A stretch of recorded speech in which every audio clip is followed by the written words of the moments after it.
Down this trail, which was significantly improved now, it was a rutty, muddy dirt trail.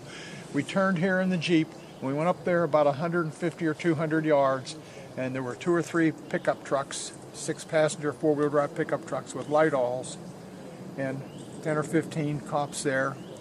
We stopped there. That's when we looked into the forest, and they said, there's where the landing site was the first night.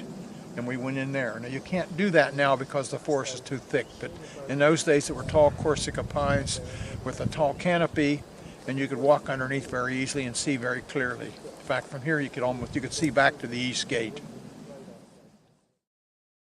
Through here, and we stopped somewhere back there at the site, and that's when we saw the object out here, and it came into the forest. It went through the trees, bobbing up and down, traveling primarily in a horizontal plane, but it would go up and down a bit. And we tried to get close. We came up toward the fence, the barbed wire fence up there, and it went back out into the field, and then it exploded silently into objects, white objects, and disappeared.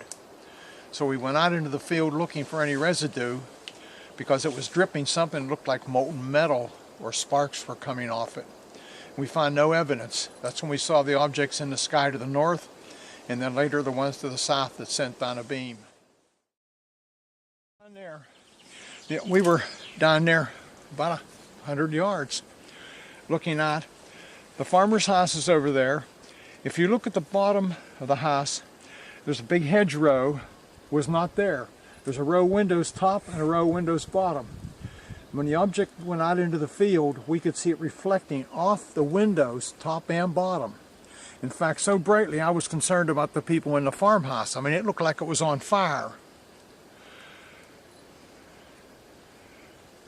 We watched it till it exploded. Then we went out into the field, and we went across the field, past the farmer's house, and across there's a road in front of his house, a small road, and some brush. And we wandered through a small stream, and everybody got wet, which discouraged us from staying out too much longer because it was cold and damp and windy, and went out in the field on the other side, and that's when we saw the objects in the sky to the south, and the object sent down to beam on us.